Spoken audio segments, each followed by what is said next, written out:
देखो, कल की जो क्लास हुई थी उसमें बेसिकली हम लोगों ने रेस्पिरेशन क्या होता है, रेस्पिरेशन के क्या टाइप्स हैं, ये सारी बातचीत हमारी ऑलरेडी हो चुकी है।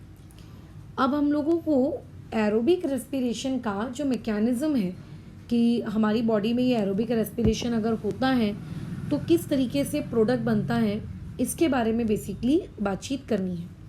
लेकिन मैं पढ़ाने से पहले ही बता दूं कि तुम्हारी बुक में भले ही इस चीज़ को एज अ मैकेनिज़्म हेडिंग देकर एक नाम दिया गया है, बट रियलिटी में मैकेनिज़्म तुम्हारी बुक में है ही नहीं। ठीक है, मैकेनिज़्म आप इस पर्टिकुलर चीज़ की 11th क्लास में पढ़ते हो। ठीक है, और जब 11th क्लास में इसकी मैकेनिज़्म पढ़ते हो ना, तब पता चलता है कि अरे इसकी मैकेनिज़्म तो कितनी बड़ी है। अभी तुमको वो सब पढ़ना ही नहीं है, तुम्हें सिर्फ ऊपर ऊपर से उन्होंने क्या करके रखा है, एक एक स्टेप का बस नाम बता के रखा है और उनका टॉपिक बढ़ाकर हो गया है ख़त्म। तो हमको भी एग्जैक्टली बुक में जैसा दिया है उसी तरीके से हमको ये चीज़ सीखनी है। ज़्यादा डिटेल मैकेनिज़्म के लिए जो तुम्हारा क्लास 11th है, क्लास 11 का घर जा रहा है नहीं, वो तो काम से ठीक, क्लास 11th का जो बायोलॉजी है उसमें ये वाली चीज़ कैसा है आप सीखोगे। डन, चलो। तो खैर हमारे सिलेबस में एक ही चीज़ की मैकेनिज़्म है और वो है एरोबिक रेस्पिरेशन। ठीक है, अब एरोबिक रेस्पिरेशन क्या होता है, एनएरोबिक रेस्पिरेशन क्या होता है, दोनों में क्या डिफरेंस है, दोनों के प्रोडक्ट किस तरीके से एक दूसरे से अलग हैं, किस में क्या होता है, क्यों होता है, कैसे होता है, ये सारी बातचीत हम लोगों ने कल की क्लासेस में कर ली या इससे पहले वाली क्लासेस में कर ली, राइट।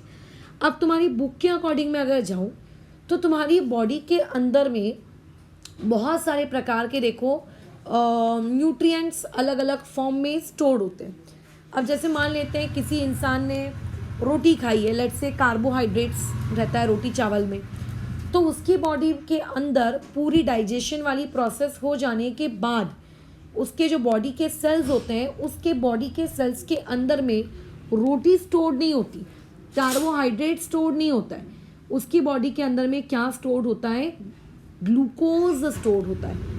उसकी बॉडी के अंदर में क्या स्टोर होता है, उसकी बॉडी के अंदर में ग्लूकोज स्टोर होता है।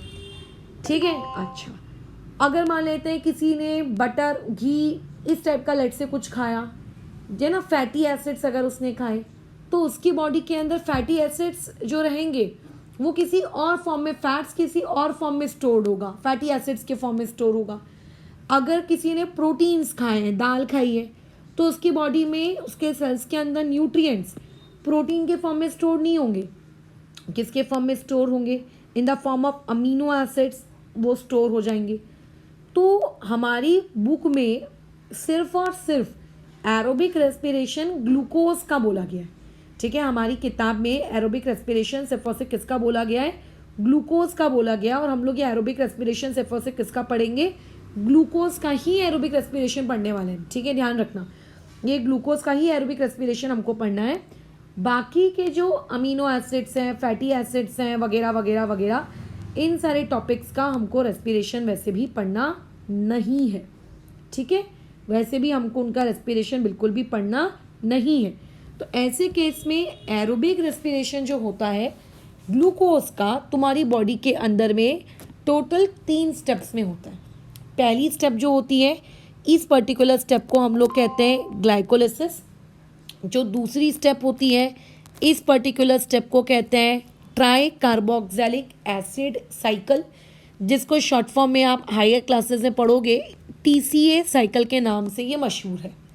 ठीक है, और जो तीसरी स्टेप होती है इस पर्टिकुलर प्रोसेस की, वो होती है ETC रिएक्शंस, जिसका शॉर्ट फॉर्म मैंने आपको बताया। अगर फुल फॉर्म की अगर मैं बात करूँ तो इन ETC रिएक्शंस का फुल फॉर्म होता है इलेक्ट्रॉन ट्रांसफ़र चेन रिएक्शन, ये इसका फुल फॉर्म है। इन टोटल 3 स्टेप्स के अंदर ये प्रोसेस कंप्लीट हो जाती है। ठीक है, ये टोटल 3 स्टेप्स होती हैं और 3 स्टेप्स के अंदर जाकर ये पर्टिकुलर प्रोसेस आपकी कैसी हो जाती है, समाप्त हो जाती है। इवन जब तुम 11th क्लास में आओगे, है ना, 11th क्लास में जब तुम इस चैप्टर को वापस से पढ़ोगे तो वहाँ पे एक GK फैक्ट होगा आपकी लाइफ में।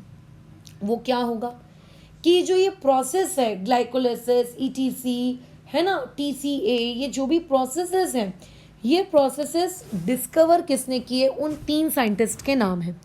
ये 3 साइंटिस्ट हैं बराबर, इन तीनों साइंटिस्ट के नाम आपको दिए हुए हैं और भी बाकी लोग इसमें इन्वॉल्व थे। इन लोगों ने हमारी ह्यूमन बॉडी के मसल्स में किस तरीके से ये पर्टिकुलर रिएक्शन होती है इसको स्टडी किया था। तो इसीलिए इन लोगों के स्टडी को रिस्पेक्ट प्रोवाइड करने के लिए हम लोगों ने इस पर्टिकुलर प्रोसेस को एक और नाम दे दिया है, और इस पर्टिकुलर प्रोसेस को एक और नाम दिया जाता है, वो होता है EMP पाथवे, जहाँ पे ई उस पर्टिकुलर साइंटिस्ट के, एमडन साइंटिस्ट के पहले अक्षर से आया है, एम मिरानोफ साइंटिस्ट के दूसरे नाम से आया है, और पर्नस पी उनके नाम के फर्स्ट वर्ड से आया है। ठीक है, लेकिन इसी सेम TCA साइकिल को देखो, ग्लाइकोलाइसिस जो होती है, ग्लाइकोलाइसिस किसने ढूंढी, ग्लाइकोलाइसिस को हम लोग क्या कहते हैं, ग्लाइकोलाइसिस को हम लोग एक और नाम से जानते हैं, वो होता है EMP पाथवे। लेकिन ग्लाइकोलाइसिस के बाद जो सेकेंड स्टेप होती है, जिसको मैंने कहा था ट्राई कार्बोक्सिलिक यानी कि TCA साइकिल, तो ये जो TCA साइकिल होती है, ये पर्टिकुलर TCA साइकिल, ठीक है, TCA साइकिल किस तरीके से होती है वगैरह वगैरह, ये डिस्कवर की थी हमारे एक पूजनीय साइंटिस्ट ने, सर हैंस क्रेब ने। इसीलिए उस पर्टिकुलर TCA साइकिल को एक और नाम दिया जाता है, TCA साइकिल को एक और नाम दिया जाता है, और TCA cycle is known as Krebs cycle. और इस पर्टिकुलर कार्य के लिए उनको नोबेल पुरस्कार से सम्मानित भी किया गया था। तो ध्यान रखिएगा, जो ग्लाइकोलाइसिस है, इस ग्लाइकोलाइसिस जो कि फर्स्ट स्टेप होती है, इसका एक सेकेंड नाम भी होता है, एक ऑल्टरनेटिव नाम भी होता है। इस ऑल्टरनेटिव नाम को हम लोग कहते हैं EMP पाथवे। जो TCA साइकिल होती है, इस TCA साइकिल को एक दूसरा नाम भी दिया जाता है, and this name is known as what, Krebs cycle. इस पर्टिकुलर चीज को हम लोग क्या कहते हैं, क्रेब्स साइकिल कहते हैं।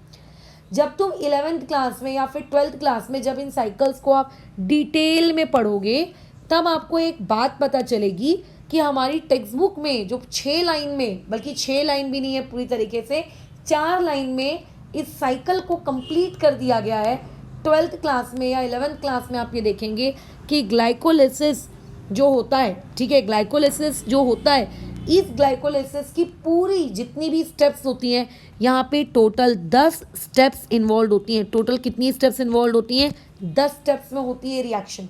बट हमें 10th क्लास के सिलेबस में ये पर्टिकुलर चीज़ नहीं पढ़नी है, हमें वो 10 की 10 स्टेप नहीं पढ़नी है। हमें ये पढ़ना है कि रिएक्शन जो हुई, जो TCA मतलब जो ग्लाइकोलाइसिस हुई, उसकी शुरुआत में रिएक्टेंट क्या था, 10 स्टेप होने के बाद प्रोडक्ट क्या मिला, और उसके अलावा बाई प्रोडक्ट्स क्या मिले। क्योंकि तुम लोग केमिस्ट्री का चैप्टर कर चुके हो केमिकल रिएक्शंस वाला, तो तुमको ये सब पता है कि what do you mean by the term reactant, what do you mean by the term product, what do you mean by the term by product, ये आपको पता है। इसीलिए पहले मैंने केमिस्ट्री पढ़ाया और फिर मैं ये पढ़ा रही हूँ, ठीक है। और आपको ये पढ़ना है कि यहाँ पर कौन सी जगह पर ये पर्टिकुलर रिएक्शन हुई, बस इतना आपको पढ़ना है। कैसे हुई, कहाँ हुई, क्यों हुई, वगैरह वगैरह वगैरह, जाना वो सब आपको पढ़ना ही नहीं है। वो सारी टेंशन आपकी कहाँ पर आती है, 11th क्लास में आती है, ठीक है। तो अगर कोई मुझसे ग्लाइकोलाइसिस का सिंपली मीनिंग पूछेगा कि मैम आप पढ़ाई लिखाई चली जाने दीजिए, छोड़ दीजिए, आप सिर्फ ग्लाइकोलाइसिस का मीनिंग बता दीजिए, तो ग्लाइकोलाइसिस का अगर कोई मेरे से मीनिंग जानने में बड़ा ही इंटरेस्टेड है, तो हम उसको एक ही शब्द में बोलेंगे कि देखो, हमारी बॉडी के अंदर जो फूड है, जो भी आप खाना खाते हो, वो फूड हमारी बॉडी के अंदर ग्लूकोज के फॉर्म में स्टोर्ड है। किस फॉर्म में स्टोर्ड है, ग्लूकोज के फॉर्म में स्टोर्ड है। अगर आप रोटी खा रहे हो, रोटी में कार्ब्स है, तो वो रोटी आपकी बॉडी के अंदर कार्ब्स के फॉर्म में स्टोर्ड नहीं है, वो ग्लूकोज के फॉर्म में स्टोर्ड है। अगर आप चावल खा रहे हो, उसमें कार्बोहाइड्रेट्स है, तो आपकी बॉडी में वो कार्बोहाइड्रेट्स के फॉर्म में स्टोर नहीं है, वो ग्लूकोज के फॉर्म में स्टोर है। तो अगर ग्लूकोज को, और अगर मैं ग्लूकोज के फॉर्मूले की बात करूं, तो पूरी दुनिया जानती है कि ग्लूकोज का फॉर्मूला होता है C6H12O6। अगर आपको नहीं पता है तो आप याद रखिए, ग्लूकोज का फॉर्मूला होता है C6H12O6। तो अगर इस ग्लूकोज को मैं तोड़ सकूं, टोटल ग्लूकोज में आपको कितने कार्बन दिख रहे हैं, 6 कार्बन।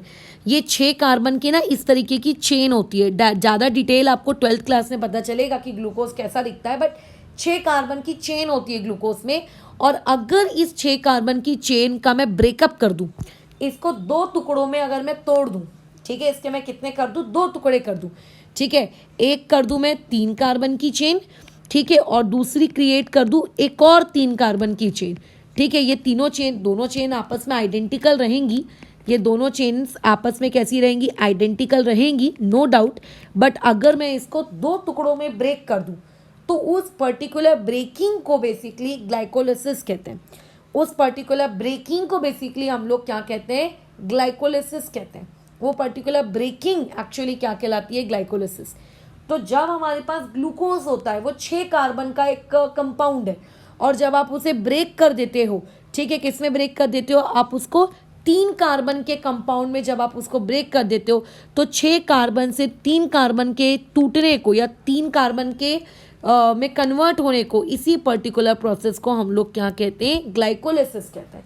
और 3 कार्बन की हमको टोटल कितने चेन मिलती हैं, ऐसी टोटल हमको कितनी चेन्स मिलती हैं, 2 चेन मिलती है 3 कार्बन की, है ना। 3 कार्बन की एक चेन, दूसरी वाली चेन 3 कार्बन की, और वो जो 3 कार्बन की चेन होती है उस पर्टिकुलर चीज को हम लोग कहते हैं पायरूवेट। कई बुक्स में पायरूविक एसिड भी लिखा होता है, तो if you want to write you can write it pyruvic acid, otherwise you could write pyruvate मिलता है। तो चलो मैं लिख देती हूँ फिलहाल कि मुझे यहाँ पे क्या मिलते हैं, 2 पायरूविक एसिड्स के मॉलिक्यूल मिलते हैं, ठीक है। और एक पायरूविक एसिड कितने कार्बन का होता है, एक पायरूविक एसिड 3 कार्बन का होता है। तो ये जो प्रोसेस होती है ग्लूकोज का ब्रेकडाउन करना पायरूविक एसिड में, यानी कि 6 कार्बन की चेन को 2 कार्बन मतलब 2 चेनों में तोड़ना, सच दैट कि हर एक चेन 3 कार्बन की होगी, इस पर्टिकुलर प्रोसेस को हम लोग ग्लाइकोलिसिस कहते हैं। ये होती है ग्लाइकोलिसिस। अच्छा, तो पेपर में 1 मार्क्स के डिफाइन के लिए कई बार पूछा जाता है कि व्हाट इज ग्लाइकोलिसिस, ठीक है, कई बार पूछा जाता है। तो आपको बस ये पता होना चाहिए कि ग्लाइकोलिसिस का पहली बात तो मीनिंग क्या होता है, ठीक है। अच्छा, बढ़िया है। अब यहाँ पे क्या होता है, ये जो पायरूविक एसिड बन गया, क्या ये पायरूविक एसिड इस पर्टिकुलर ग्लाइकोलिसिस प्रोसेस के दौरान, क्या ये ऐसे का ऐसे ही रहता है क्या ये पर्टिकुलर जो पायरूविक एसिड बना इस पर्टिकुलर प्रोसेस के अंदर, क्या ये पायरूविक एसिड वैसे का वैसे ही रहता है क्या, नो। अब ये जो पायरूविक एसिड है, इस पायरूविक एसिड को अगेन कन्वर्ट किया जाता है। ये पायरूविक एसिड फिर से कन्वर्ट हो जाता है, ठीक है, फिर से कन्वर्जन होता है इसका। ऐसा नहीं है कि ग्लूकोज से आप पायरूविक एसिड में आ गए और आपका हो गया, प्रोडक्ट बन गया, ऐसा नहीं होता। ये पर्टिकुलर पायरूविक एसिड को वापस से कन्वर्ट किया जाता है एसिटाइल कोएंजाइम में। अब ये एसिटाइल कोएंजाइम क्या है क्या नहीं है, ये आपके 10th क्लास का सिलेबस नहीं है, आपको सिर्फ स्टेप्स याद रखनी है, दैट्स ऑल। किस में कन्वर्ट किया जाता है, एसिटाइल कोएंजाइम में। यानी कि ग्लाइकोलिसिस में होता क्या है, ग्लाइकोलिसिस में आप लोगों के पास जो ग्लूकोज होता है, ये पर्टिकुलर ग्लूकोज कन्वर्ट किया जाता है पायरूविक एसिड में, और पायरूविक एसिड फाइनली अगेन कन्वर्ट किया जाता है एसिटाइल कोएंजाइम में। इसमें कन्वर्ट किया जाता है उसको, ठीक है, कोएंजाइम ए कहते हैं इसको। कोएंजाइम ए में आप उसे क्या कर देते हो, कन्वर्ट कर देते हो। ये ग्लाइकोलिसिस की प्रोसेस होती है।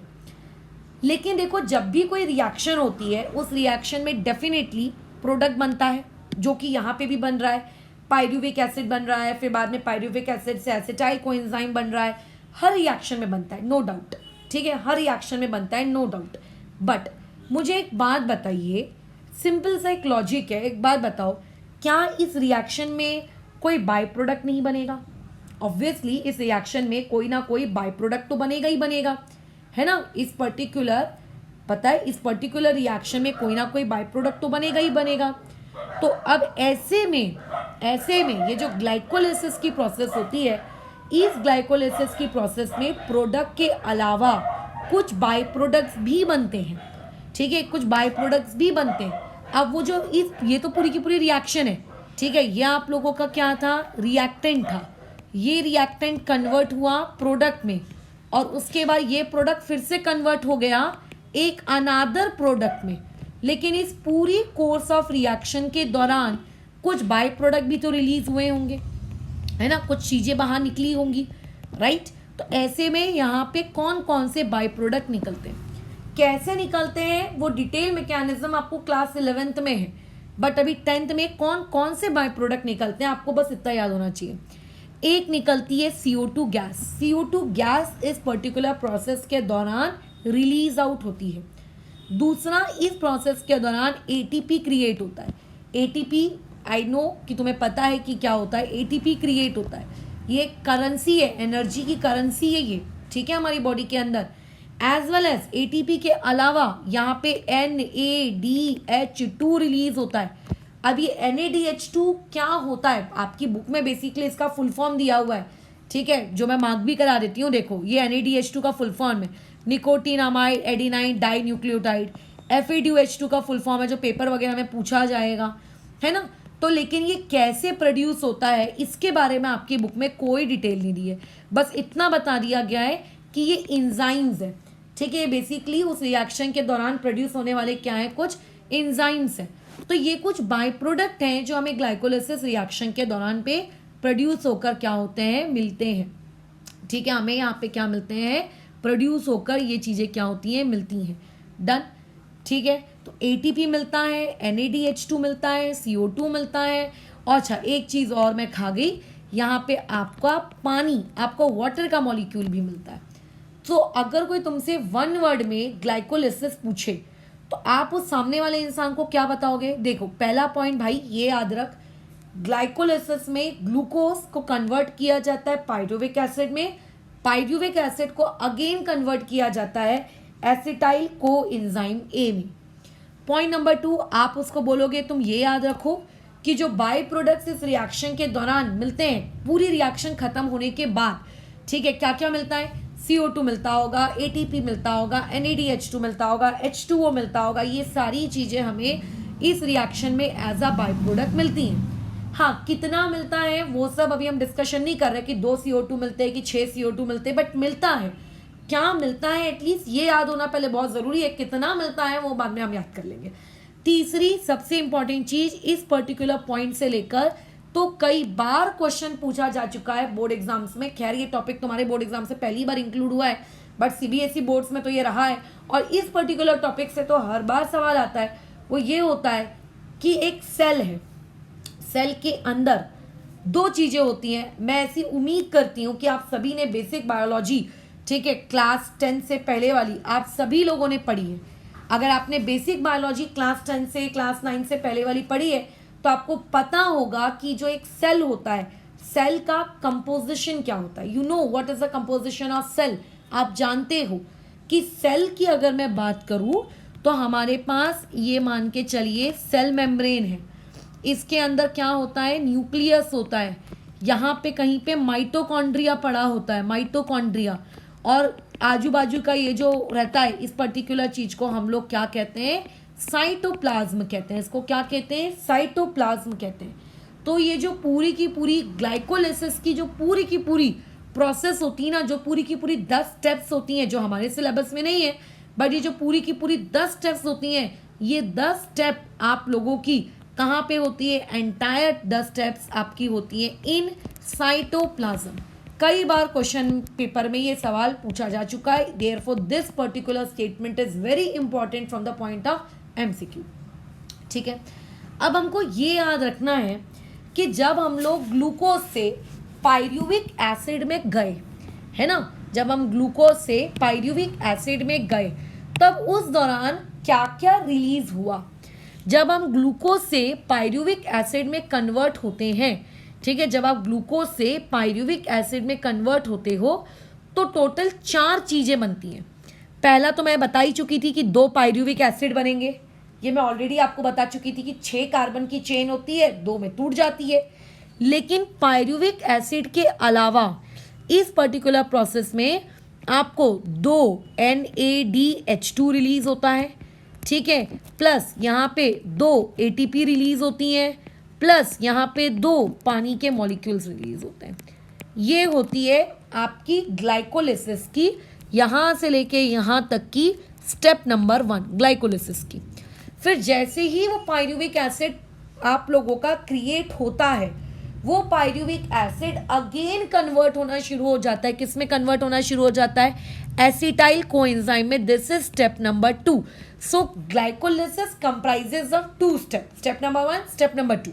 तो जो भी पायरुविक एसिड आपका बना, ये पायरुविक एसिड आपका किस में कन्वर्ट हो जाता है, एसिटाइल कोएंजाइम में कन्वर्ट हो जाता है. ठीक है, बराबर किस में कन्वर्ट हो जाता है, एसिटाइल कोएंजाइम में. और इस पर्टिकुलर प्रोसेस के दौरान 2 NADH2 रिलीज होते हैं और साथ ही साथ में यहाँ से 2 CO2 भी रिलीज होते हैं. तो इस तरीके से अगर कोई तुमसे पूछे कि टोटल कितने NADH2 रिलीज हुए, तो तुम बोल सकते हो 4. पहली वाली स्टेप में से 2, दूसरी वाली स्टेप में से 2. कोई पूछे कि टोटल कितनी ATP रिलीज हुई, तो आप क्या बोल सकते हो, टोटल 2 ही ATP रिलीज हुई, पहली स्टेप में रिलीज होती है. टोटल कितने पानी के मॉलिक्यूल रिलीज हुए, तो आप बोल सकते हो 2 पानी के मॉलिक्यूल रिलीज हुए. कोई अगर आपसे ये पूछ ले कितने CO2 के मॉलिक्यूल रिलीज हुए, आप बता सकते हो 2 CO2 के मॉलिक्यूल रिलीज हुए. ठीक है, तो इन शॉर्ट एक बार हम लोग समराइज करते हैं.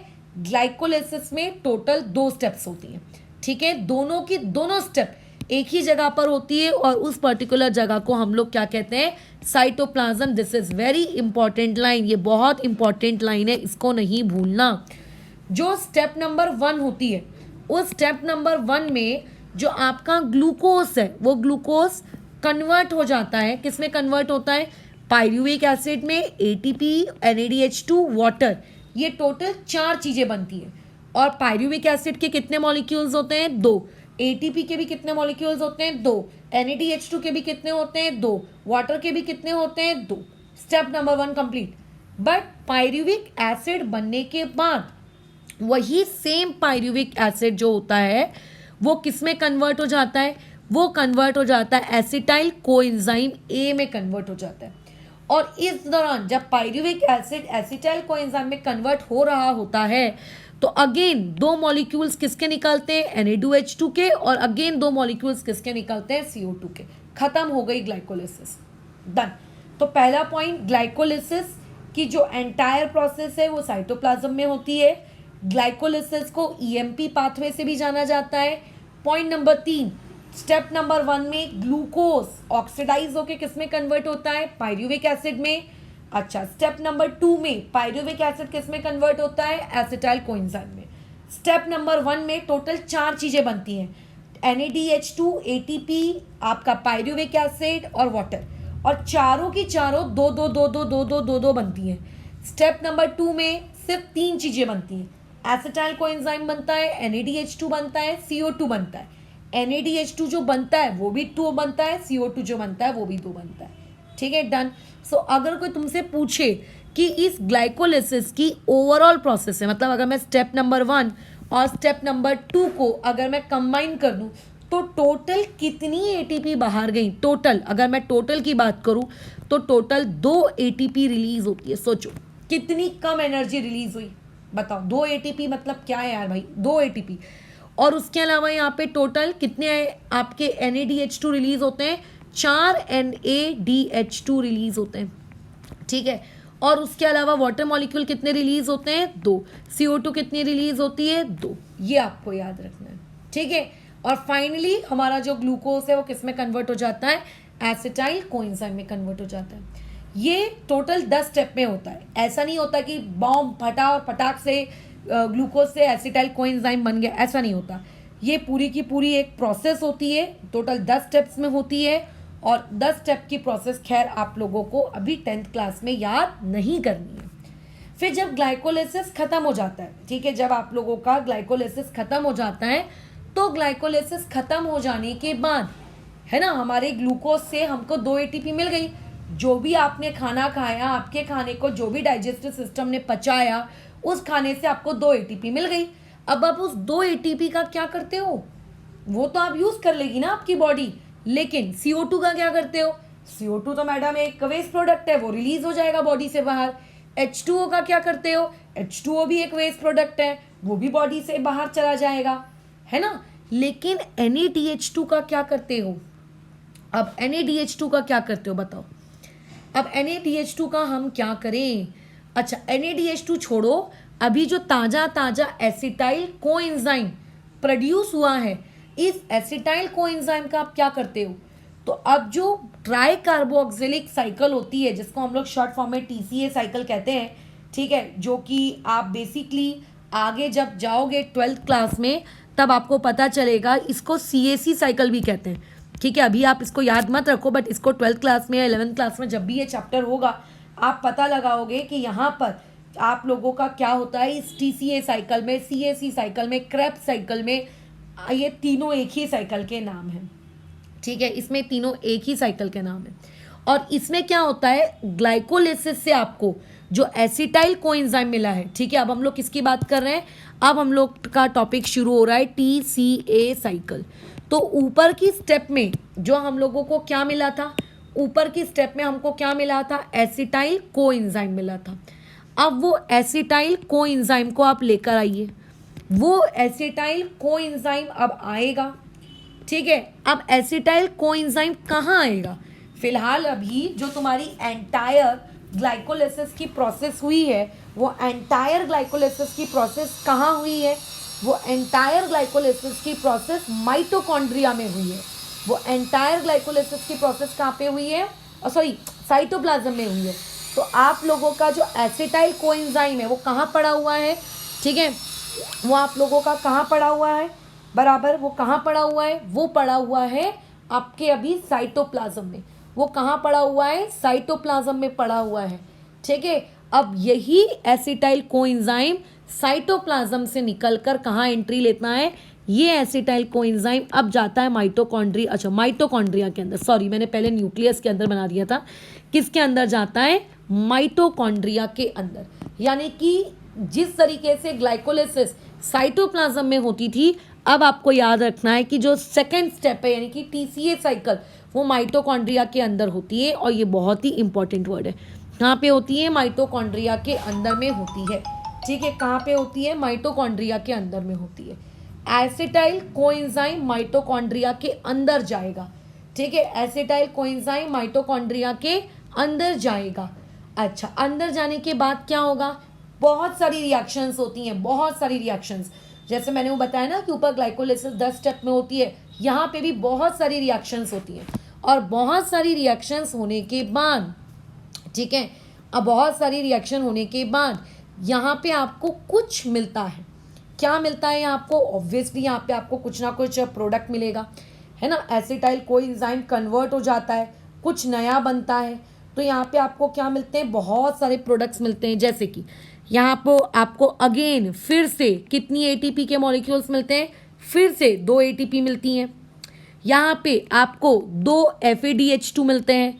अब देखो, जैसे मैंने NADH2 के बारे में बताया था कि वो एक एंजाइम है ना, वो एक एंजाइम है, तो वैसे ही यहाँ पे जो FADH2 बनता है, ये देखो FADH2, ये पर्टिकुलर FADH2 भी आप लोगों का एक एंजाइम है, ठीक है। यहाँ पे ये FADH2 भी क्या है, आप लोगों का एक एंजाइम है। अच्छा, बढ़िया है। और यहाँ पे आपको क्या मिलता है, 10 NADH2 मिलते हैं, ठीक है। यहाँ पे आपको कितना मिलते हैं, 10 NADH2 मिलते हैं। आपको ये क्वांटिटी याद रखने की ज़रूरत नहीं है, हाँ, यहाँ पे आपको ये क्वांटिटी याद रखने की ज़रूरत नहीं है, ठीक है, लेकिन फिर भी मैं बता रही हूँ कौन कितना मिलता है। खैर चलो हटा देते, 2 एक मिनट रुको, कुछ ज़्यादा ही हटा दिया हम लोगों ने, ठीक है।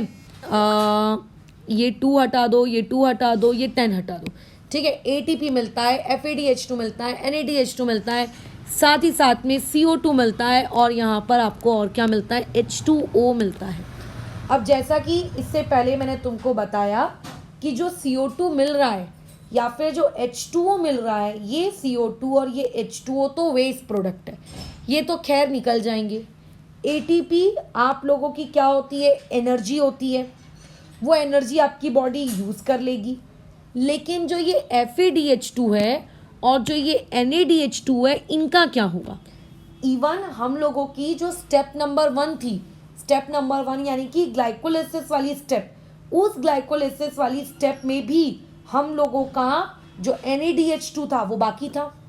वो अभी भी NADH2 क्या है, यूज़ नहीं हुआ है, वो पर्टिकुलर NADH2 अभी भी यूज़ नहीं हुआ है, वो अभी भी आप लोगों का क्या है, पड़ा हुआ है एक पर्टिकुलर जगह पे, वो अभी भी पड़ा हुआ है ना, वो अभी भी हिल डुल नहीं रहा है, वहीं साइटोप्लाज्म में पड़ा हुआ है। इवन इस वाली स्टेप में NADH2 भी बन गया, इस वाली स्टेप में FADH2 भी बन गया। तो आखिर इस NaDH2 का और आखिर इस FADH2 का होता क्या है, क्या करते हैं हम लोग इस NaDH2 और इस FADH2 का, ठीक है। अच्छा, एसिटाइल कोएंजाइम तो पूरा खत्म हो गया, ग्लूकोज से पायरुविक एसिड बना, पायरुविक एसिड से एसिटाइल कोएंजाइम बना और एसिटाइल कोएंजाइम फाइनली अब पूरा खत्म हो गया माइटोकॉन्ड्रिया के अंदर जाके, अब कुछ नहीं बचा। अब लेकिन जो चीज़ें बच गई वो बची हुई चीज़ें क्या है, FADH2 NaDH2, ये स्टिल अभी भी बाकी है। ये FADH2 और ये NaDH2 का क्या होता है, तो इसी FADH2 और इसी NaDH2 को कंज्यूम करने के लिए हम लोग तीसरी स्टेप को यूज़ करते हैं, एंड दैट तीसरी step is particularly known as ETC, electron transfer chain reaction. ये पर्टिकुलर तीसरी स्टेप कहलाती है ETC, electron transfer chain reaction. इस पर्टिकुलर तीसरी स्टेप में हमारा एम क्या है, इस पर्टिकुलर तीसरी स्टेप में हमारा ये एम होता है कि जो भी NaDH2, जो भी आपका FADH2 जो भी बना है, इस बने हुए NaDH2 और इसी बने हुए FADH2 को यूज़ किया जाए, ठीक है। यहाँ पे ETC साइकिल में इसको क्या किया जाए, यूज़ किया जाए, ठीक है, इसको यूज़ किया जाए। ये हम लोगों का क्या होता है, बेसिकली एम होता है। तो इसीलिए ये हमारी आखिरी स्टेप होती है ETC साइकिल, है ना, ये जो हमारी होती है ये आखिरी स्टेप होती है, जिसको हम लोग क्या कहते हैं, ETC साइकिल। तो ऊपर की दोनों स्टेप में जितने भी NaDH2 बने हैं, ऊपर की दोनों स्टेप में जितने भी FADH2 बने हैं बराबर, वो सारे के सारे NaDH2 और सारे के सारे FADH2 अब ATP में कन्वर्ट होना शुरू होते हैं। मतलब हमारी बॉडी किसी को नहीं छोड़ती, उसने ग्लूकोज से भी ATP निकाला और वो FADH2 से भी ATP निकालती है, वो NaDH2 से भी ATP निकालती है। तो इनडायरेक्टली ETC रिएक्शन में ये होता है कि आपकी बॉडी के पास जो NaDH2 बना, ठीक है, एक सेल के अंदर, पूरी बॉडी के अंदर नहीं, एक सेल के अंदर, फिलहाल एक सेल के अंदर एक रेस्पिरेशन वाली प्रोसेस में अगर आपकी बॉडी के अंदर एक NaDH2 बना, वैसे एक NaDH2 नहीं बनते, बहुत सारे NaDH2 बनते हैं, तो उस एक NaDH2 को वो किस में कन्वर्ट करती है, ATP में।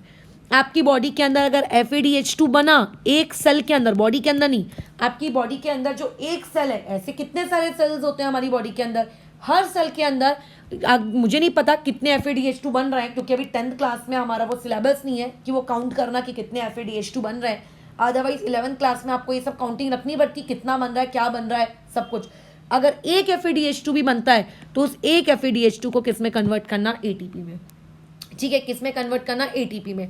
और ये आपके लिए बहुत ही इंपॉर्टेंट पार्ट है कि अगर तुम्हारे पास एक NaDH2 का मॉलिक्यूल होता है तो वो एक NaDH2 का जो मॉलिक्यूल है वो 3 ATP में कन्वर्ट होता है, ठीक है, किस में कन्वर्ट होता है, 3 ATP में, ठीक है, 3 ATP में, मतलब एक NaDH2 3 ATP बना के देता है और एक FADH2 2 ATP बना के देता है। तो इनडायरेक्टली तुम्हारी स्टेप नंबर 1 में, ठीक है, यानी कि ग्लाइकोलिसिस वाली स्टेप में जो ATP बने थे वो तो एनर्जी थी, उसको तो बॉडी यूज़ करेगी। जो H2O और जो CO2 थे वो वेस्ट प्रोडक्ट थे, वो उसको हमारे सेल ने बाहर निकाल दिया। जो एसिड, जो NaDH2 था उसको कुछ नहीं किया, NaDH2 अभी भी रखा उसने संभाल कर।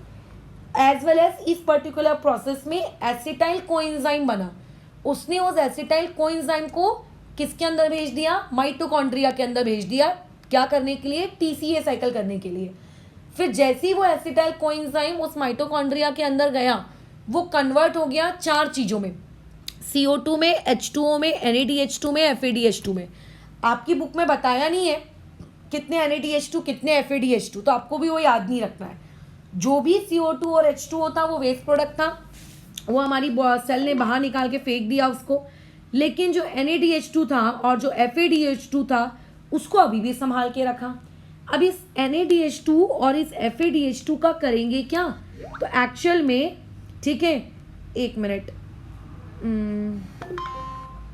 ठीक है, ऐसे केस में आप लोगों के पास जो ये था इलेक्ट्रॉन ट्रांसफर चेन रिएक्शन, है ना, ये इलेक्ट्रॉन ट्रांसफर चेन रिएक्शन में, ठीक है, इलेक्ट्रॉन ट्रांसफर चेन रिएक्शन में क्या हुआ बताओ, जितने भी FADH2 थे, जितने भी NaDH2 थे, ठीक है, ये सारे के सारे कन्वर्ट हो गए आपके किस में, बताओ, आप लोगों के किस में कन्वर्ट हो गए, आप लोगों के एटीपी में।